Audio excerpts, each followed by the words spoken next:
हरे कृष्णा। सभी का स्वागत है। भगवत गीता का पाठ चल रहा है। श्री कृष्ण हमें दिव्य ज्ञान दे रही हैं। चौथा अध्याय चल रहा है, दिव्य ज्ञान इसका शीर्षक है। और श्री कृष्ण ने हमें कल के एपिसोड में ये बताया था कि जो लोग कृष्ण भावनामृत में सदैव लगे रहते हैं उनके सभी कार्य आध्यात्मिक होते हैं, उनकी हवन सामग्री भी आध्यात्मिक होती है, उनके सारे कार्यकलाप कृष्ण भावनामृत में होते हैं, तब वह अवश्य ही भगवत धाम का अधिकारी हो जाता है।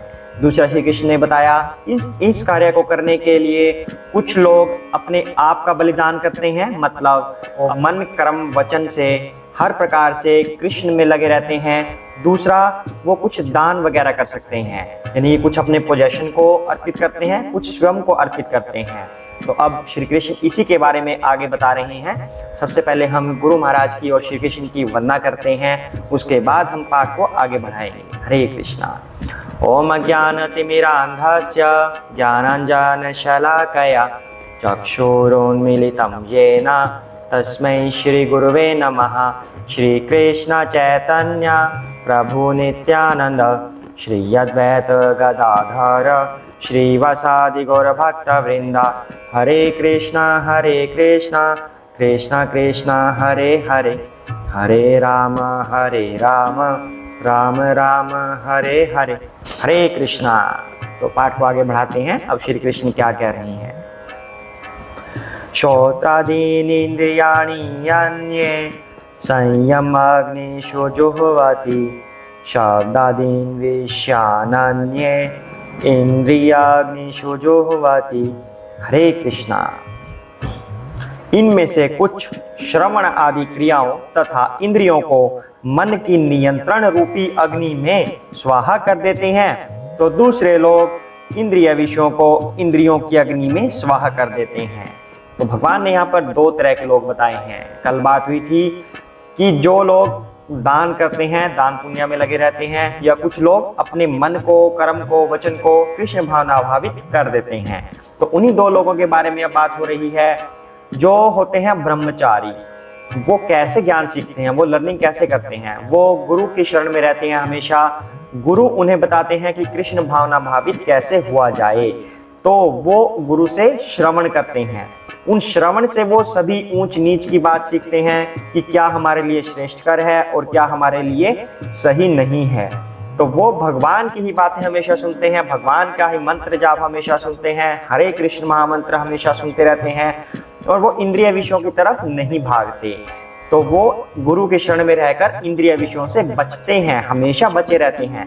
तब उन्हें पूर्ण ज्ञान की स्थिति प्राप्त हो जाती है, क्योंकि वो गुरु की शरण में है, प्रमाणिक गुरु की शरण में है।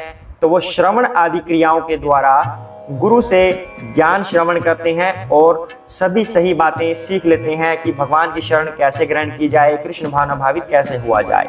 तो इस तरह वो परफेक्शन को प्राप्त होते हैं, यानी कि पूर्णता को प्राप्त होते हैं और सफल होते हैं। दूसरी तरफ बताया गया है गृहस्थ के बारे में कि गृहस्थ क्या करता है। गृहस्थ अपने एक्सपीरियंस से सीखता है। गृहस्थ किसी की सुनता नहीं है। धीरे धीरे वो अपने जीवन में आगे बढ़ता जाता है, अच्छे काम करता है, बुरे काम करता है, अच्छे करता है, बुरे करता है, सहन करता है, बहुत सारी बातें सहन करता है, उन्हें मैनेज करता है। धीरे धीरे जब वो सीख जाता है कि नहीं भाई, कुछ ना कुछ दिक्कत तो है, ये दुनिया में बहुत सारी दिक्कतें हैं, तब उसे लगता है कि जो ब्रह्मचारी वाला रास्ता था वह सही था, हमें भी प्रमाणिक गुरु की शरण ग्रहण करनी चाहिए थी। तब वो श्रवण आदि क्रियाओं में आ जाता है, यानी कि पूरा अपना गृहस्थ जीवन जीने के बाद जो उसे अनुभव मिला, अर्थात क्या हुआ, इतना टाइम वेस्ट करने के बाद तब वो वानप्रस्थ आश्रम में प्रवेश करता है। और जो कार्य ब्रह्मचारी शुरू से करते हैं वह कार्य गृहस्थ अब वानप्रस्थ में आने के बाद शुरू करता है, अर्थात वह भी श्रवण करने लगता है। इस बात का मतलब क्या हुआ, जैसे अब कथाएं सुनते हैं लोग। कौन लोग कथाएं सुनते हैं? ज्यादातर आपने देखा होगा बुजुर्ग लोग कथाएं सुनते हैं। किसी भी गुरु के सामने बुजुर्ग लोग बैठे मिलेंगे या माताएं मिलेंगी आपको, क्योंकि अब वही बात यहाँ पर प्रभु बता रहे हैं। प्रभुपाद जी ने यही बात बताई है, श्री कृष्ण ने यही बात बताई है कि गृहस्थ लोग जो होते हैं वह बाद में उनको पता चलता है कि हमने क्या खोया और क्या हम पा सकते थे। यानी कि वो वानप्रस्थ आश्रम में आने के बाद श्रवण क्रियाएं शुरू करते हैं, तब वो अपने गुरुओं की बात सुनने लगते हैं इतना समय वेस्ट करने के बाद। लेकिन ब्रह्मचारी को पहले से ये बात पता है, गृहस्थ आश्रम में बहुत सारी दिक्कतें हैं, बहुत सारा मतलब वो गृहस्थ वाला जो टीचर होता है, सीखते तो गृहस्थ में भी हैं, लेकिन वो बहुत सारे एक्सपीरियंस के बाद सीखते हैं, बहुत अनुभव के बाद। तो ब्रह्मचारी ये बात पहले ही जान लेता है, क्योंकि गुरु उनके पास होते हैं, गुरु उनको ये ज्ञान देते रहे हैं कि वो टीचर बड़ा डिफिकल्ट है, उस टीचर से सीखना बहुत मुश्किल हो जाएगा, तुम्हें टाइम बहुत लगेगा, तो आध्यात्मिक गुरु से ही सीख लीजिए। तब वो शुरू से ये सीखने लग जाते हैं। तो कहते हैं कि इंद्रिय विषयों को इंद्रियों की अग्नि में स्वाहा कर देते हैं जो नियमित गृहस्थ होते हैं, यानी कि सीखने के लिए वो उसके बाद ये कार्य करते हैं। तो हमें क्या करना चाहिए कि हमें शुरू से ही गुरु के मार्गदर्शन पर चलना चाहिए, गुरु से ही श्रवण क्रिया करनी चाहिए। गृहस्थ के भी अपने नियम होते हैं। गृहस्थ जीवन अपनाना कोई ये नहीं है कि बेकार बात है। गृहस्थ 4 आश्रम होते हैं, ब्रह्मचारी, गृहस्थ, वानप्रस्थ, सन्यासी। चारों आश्रम मनुष्य के लिए बनाए गए हैं, मनुष्य के उद्धार के लिए बनाए गए हैं। चारों आश्रमों के अपने नियम होते हैं, जहाँ ब्रह्मचारी के नियम स्ट्रिक्ट हैं, गृहस्थ के लिए थोड़ी बहुत छूट दी जाती है, लेकिन गृहस्थ भी भगवत धाम की प्राप्ति कर सकता है अगर वो नियमों पर चले। जो गृहस्थ के लिए जो थोड़ी छूट होती है, ऐसा नहीं कि उन कार्यों को बहुत ज्यादा करने लग जाए, इंद्रिय तृप्तियों में ज्यादा फंसने लग जाए, नहीं, संयमित रूप से वो अपने गृहस्थ जीवन का पालन करे और भगवान की शरण ग्रहण करे, गुरुओं की शरण ग्रहण करे, श्रवण आदि क्रियाओं के द्वारा आध्यात्मिक उन्नति करे। हरे कृष्णा। आगे बढ़ते हैं। सर्वाणि इंद्रिया कर्माणि प्राण कर्माणि च अपरे आत्म संयम योगाग्नौ जोवति ज्ञान दीपिते। हरे कृष्णा। दूसरे जो मन तथा इंद्रियों को वश में करके आत्म साक्षात्कार करना चाहते हैं, संपूर्ण इंद्रियों तथा प्राणवायु के कार्यों में संयमित मन रूपी अग्नि में आहुति कर देते हैं। हरे कृष्णा। तो ये बड़ा गूढ़ रहस्य अब श्री कृष्ण यहाँ पर बता रहे हैं, बहुत अंदर की बात बता रहे हैं। कहते हैं कि जैसे हमारी इंद्रियां होती हैं, वो अपनी सभी इंद्रियों को भगवान में लगा देते हैं, आत्म साक्षात्कार करने में लगा देते हैं कि मैं कौन हूँ, मैं आत्मा हूँ या शरीर हूँ, इस चीज़ को जानने में लगा देते हैं। मेरा भगवान से क्या रिलेशन है, इस चीज़ को जानने में लगा देते हैं। इसका मतलब क्या हुआ, हमारी इंद्रियां, हाथ पैर ये कर्म इंद्रियां हुई, जैसे आँख नाक कान ये ज्ञान इंद्रियां हुई।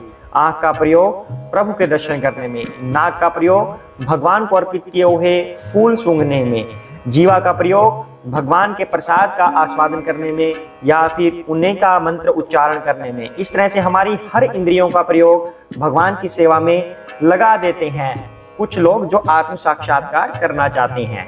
दूसरे कह रहे हैं कि और अपनी सभी इंद्रियों तथा प्राण वायु को भी मन रूपी अग्नि में आहुति कर देते हैं, अर्थात अपनी इन सभी इंद्रियों को भगवान की सेवा में लगा देते हैं। प्राण वायु जो योग क्रिया द्वारा सिद्ध की जाती हैं, तो भगवान कह रहे हैं कि उन क्रियाओं को भी भगवान के बारे में जानने में लगा देते हैं, आत्म साक्षात्कार करने में लगा देते हैं, उन्हें भगवत धाम की प्राप्ति अवश्य ही होती है। इसका भावार्थ क्या हुआ कि कुछ लोग तो सिर्फ दान करते हैं, गृहस्थ लोग होते हैं, और कुछ लोग पूर्ण रूप से अपनी सभी इंद्रियों को कंट्रोल में करके भगवान के लिए कार्य करते हैं, भगवान की सेवा के लिए कार्य करते हैं। तो ऐसे लोग भगवत धाम की प्राप्ति अवश्य ही करते हैं। हरे कृष्णा। तो आज के लिए हम इतना ही करते हैं, सभी साथ में बोलेंगे जय श्री कृष्ण चैतन्य प्रभु नित्यानंद श्री अद्वैत गदाधर श्री वसादि गौर भक्त वृंदा। हरे कृष्ण कृष्ण कृष्ण हरे हरे, हरे राम राम राम हरे हरे, हरे कृष्ण।